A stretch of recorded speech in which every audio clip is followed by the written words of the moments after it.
Hi అండి, అందరికీ నమస్కారం. Welcome to my YouTube channel. ఇప్పుడే మనకు బ్రేకింగ్ న్యూస్ అందిందండి. ఏపీ ఉద్యోగ పెన్షన్లకు 12వ పీఆర్సీ వలన లాభమా నష్టమా అని అయితే కొందరు అడుగుతున్నారు. సో తెలియని వారి కోసం అండి ఈ చిన్న వివరణ అయితే ఈ వీడియోలో ఇవ్వబోతున్నాను. సో తెలిసిన వాళ్ళ కోసం కాదు.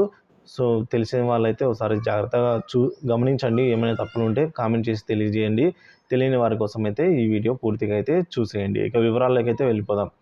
ఏపీ ఉద్యోగ మరియు పెన్షన్లకు 12వ పీఆర్సీకి సంబంధించి అమలు జరిగితే లాభమా నష్టమా అని అయితే కొందరు ఇంకా అడుగుతున్నారు. సో దానికి సంబంధించి ఏపీ ప్రభుత్వ ఉద్యోగులు మరియు పెన్షన్లకు 12వ పీఆర్సీపై కమిషన్ రిటైర్డ్ ఉద్యోగి మన్మోహన్ సింగ్ ఐఏఎస్ అధ్యక్షతన ఏర్పాటు చేస్తూ జీవో విడుదల చేసిన సంగతి మనకి ఇదివరకే తెలిసిందే.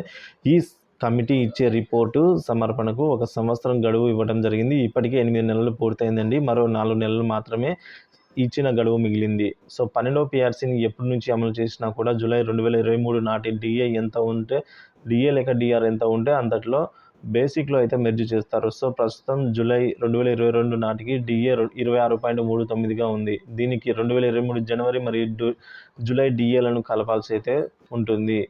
సో ఈ విధంగా కలిపినప్పుడు కేంద్రం 2023లో జనవరి అలాగే జూలైల డిఏలను డిఆర్లను 4% చొప్పున అనుకుంటే సో మొత్తం 8 అవుతుంది. దీనికి కానీ మన రాష్ట్ర ప్రభుత్వం తప్పనిసరిగా 8%కి రాష్ట్ర ప్రభుత్వము 7.28 అంటే కేంద్రం 1% ప్రకటిస్తే రాష్ట్రం 0.91% అయితే ప్రకటించవలసి ఉంటుంది. కాబట్టి రాష్ట్రం మన ఏపీకి సంబంధించి 7.28 ఇవ్వాల్సి ఉంటుంది. అనగా జూలై 2023 నాటికి డిఏ చూసుకున్నట్లయితే 33.67 బేసిక్లో అయితే మెర్జ్ అవుతుంది. పీఆర్సీ ఇచ్చే క్రమంలో ఫిట్మెంట్ అనేది ఎంతో కీలకం. 11వ పీఆర్సీలో ఫిట్మెంట్ 23%గా ఇచ్చారు. ఇప్పుడు ఫిట్మెంట్ 30% ఇచ్చారు అనుకుంటే జూలై 2023 నాటికి డిఏ మరియు ఫిట్మెంట్ 2 కలిపినప్పుడు 63.67% అవుతుంది. ఈ మొత్తం బేసిక్లో అయితే పెరుగుతుందండి. ఉదాహరణకు ఒక ఉద్యోగి బేసిక్ పే 40,000 అనుకుంటే అతనికి ఇప్పుడు వేతనం పెరగడం ద్వారా 65,468 రూపాయలు అయితే అందుతుంది. సో మీరే ఒకసారి చెప్పండి, 40,000 నుంచి 65,000కు పెరగడం అనేది లాభమే.